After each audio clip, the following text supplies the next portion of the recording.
Welcome back everybody to BRS, Bears Rod Shop, for Friday the September 24th.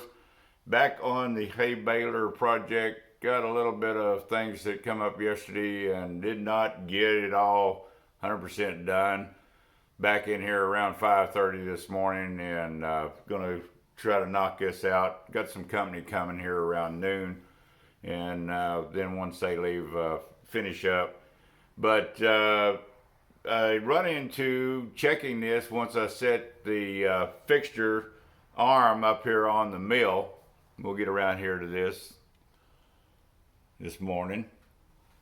And, even by eyeball, I can tell that this plate was bent, warped. Dug out the machinist straight edge, and sure enough,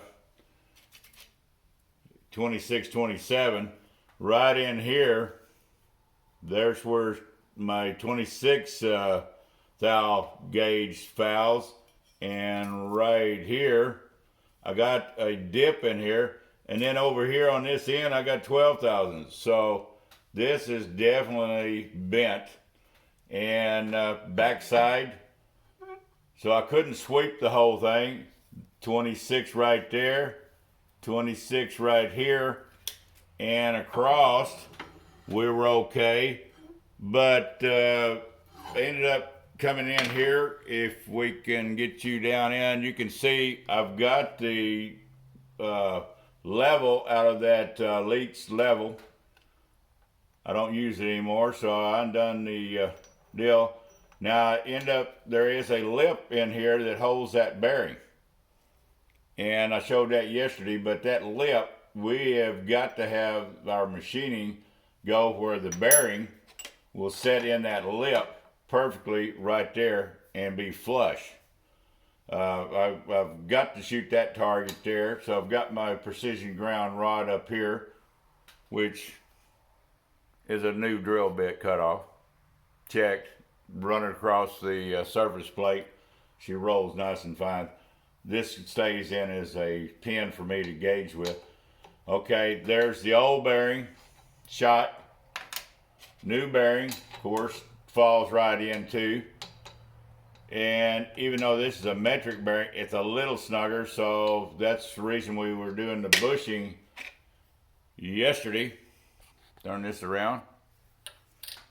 First bushing I've ever made, and I made it out of that drill stem oil fill pipe. I think for the first time around, she turned out perfect.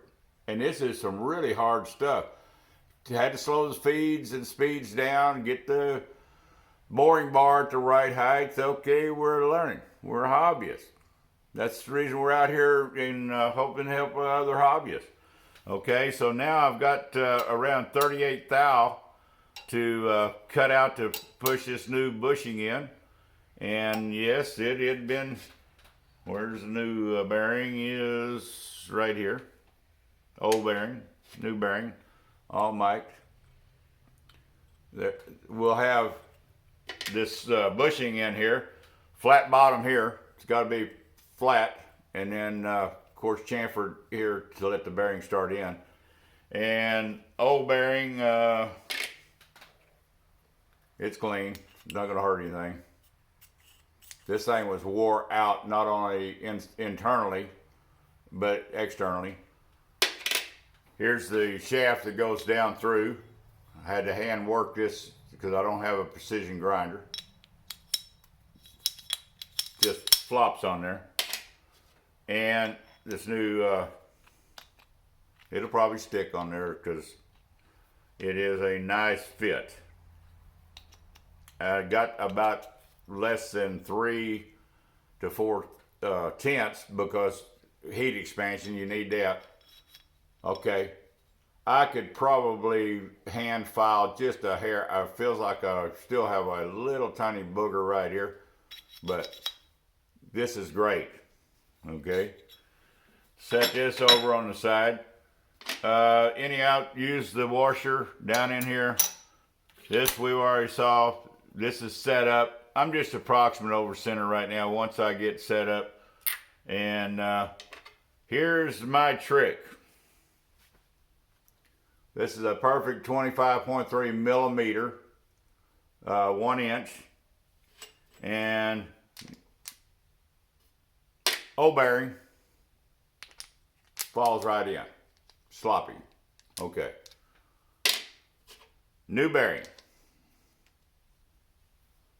And yes, I'm going to push it in here in a minute, but I've already had it in there nice and tight. This gives me a way to set. We're just going to go ahead and push it in there.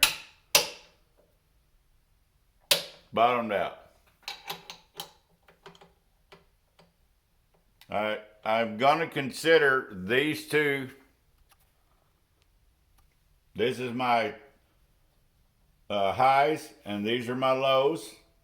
And right now, yes, it's got to have that bushing in there, but now we can come in with our center drill. I already found center. Got been in that 1 inch bushing, so we're at 0.661. Got it punched, ready to center drill. And I don't have to sweep this with a bunch of instruments or anything. I'll get this in here. Let's pull this washer out. And right there, I can go north-south, but east-west, it's good. And I'll put a feeler gauge of probably 1/10, 2/10 behind here and here. And then I will come in here and center drill this, and we're set up, good to go. We're nice and flush.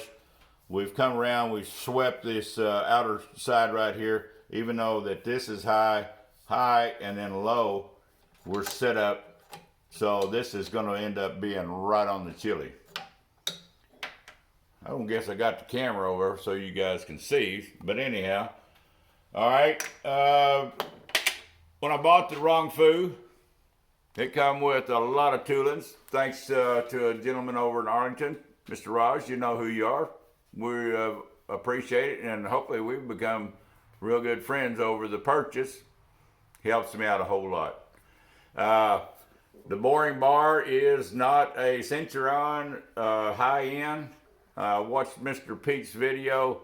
I'm going to move this camera back a little bit here. From 2010, couple of 3 times, I watched Blondie Hack and them as they set up these. We're set up here. Yes, zeroed out here. And then I'll be able to move over once I put the boring bar back in, and brand new insert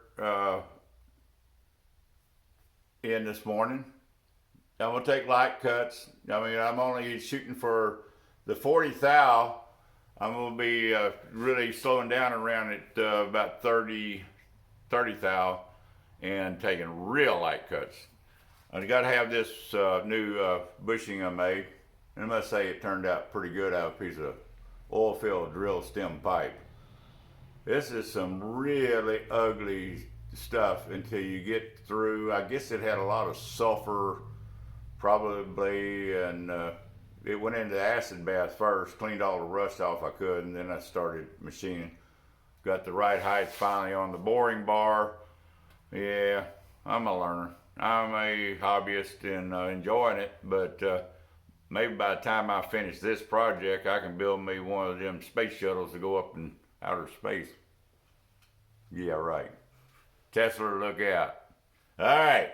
Well, anyhow, first time to use. I'm going to see how it does. And if I booger it up, well, I'll just make a new bushing and, you know, go from there. But I think John's going to really appreciate the effort it's taken to put into this and to double check. And if he gets another one like that, you know, I just didn't want to weld up in here and then try to maintain that bearing recess pocket that it's got to set down on. And then once that's all in, this goes in like this, and then there's a locking tab that's on the bottom. And so we're gonna try to get him back this afternoon for sure, so I can get that hay up out of the field. Y'all like our content, please share. Yeah, any of you hobbyists, even you professional machinists, got some tips and tricks for me? Please put them down in the comments. I listen and look at every one of them. May not answer right away, but I do look at all comments, good or bad. I can take a whooping and I can sure enjoy the good comments and the help. So y'all have a wonderful weekend. Come back and visit us. Bear's Rod Shop. We're out of here.